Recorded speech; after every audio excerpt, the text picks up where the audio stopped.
Kalian pasti sering mendengar cerita-cerita orang sukses. Daripada cerita-cerita itu, kita belajar banyak hal. Kita belajar tentang usaha, kerja keras, dan konsistensi. Tapi terkadang, di balik kisah sukses itu, tersembunyi ide-ide unik yang mengubah segalanya.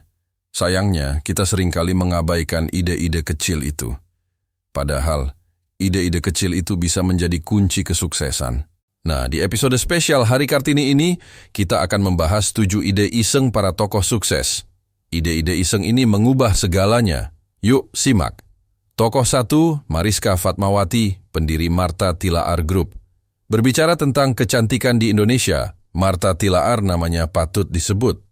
Melalui Martha Tilaar Group, ia mengembangkan brand-brand kecantikan ternama. Salah satunya adalah Sariayu Martha Tilaar, brand kosmetik halal pertama di Indonesia. Di balik kesuksesan itu, tersimpan ide iseng yang mengubah segalanya. Pada tahun 1959, Martha Tilaar mengikuti kursus tata rias. Pelajaran yang ia minati adalah pembuatan sabun dan kosmetik. Sayangnya, bahan-bahannya mahal. Martha pun memiliki ide. Ia membuat sabun sendiri di rumah. Bersama kakak iparnya, Martha mencoba berbagai bahan alami. Tujuannya, menemukan formula kosmetik yang murah, praktis, dan alami. Akhirnya, ia menemukannya. Sabun ala kadarnya terbuat dari bahan-bahan alami. Tidak heran jika sabun ala kadarnya laris manis. Martha pun melebarkan sayapnya. Ia mulai membuat shampoo, lulur, dan krim. Semua produk itu laris manis. Usahanya pun berkembang. Martha melebarkan sayapnya ke ranah internasional. Tahun 2000, Martha Tilaar Group diakuisisi oleh L'Oreal. Tokoh kedua, Susu Widiatiningsih, pendiri Wings Group. Susu Widiatiningsih adalah sosok inspiratif. Ia mendirikan Wings Group. Melalui Wings Group, Susu memproduksi berbagai kebutuhan rumah tangga. Merek-merek Wings seperti Eviapi, Ching, Ye, Ge, dan Fele sudah menjadi bagian dari kehidupan kita. Namun, di balik kesuksesan itu, tersimpan ide iseng yang mengubah segalanya. Suatu hari, Susu melihat tisu basah Kotex. Tisu itu terbuat dari kertas. Susu pun terinspirasi untuk membuat tisu basah sendiri. Bersama suaminya, Susu mendirikan Wings.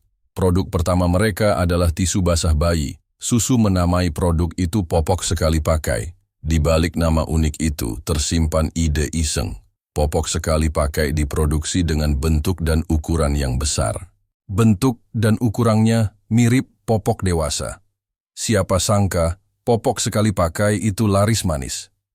Keberhasilan itu mendorong Susu untuk terus berinovasi. Susu terus mengembangkan produk-produk barunya. Hingga kini, Susu Widiatiningsih menjadi salah satu perempuan terkaya di Indonesia.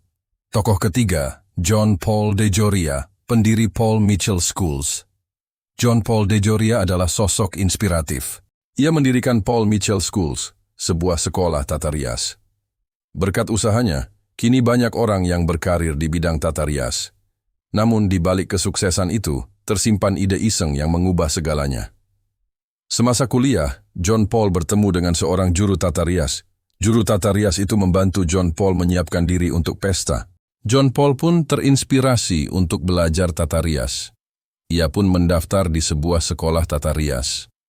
Sayangnya, John Paul ragu. Ia khawatir sekolah itu tidak berkualitas.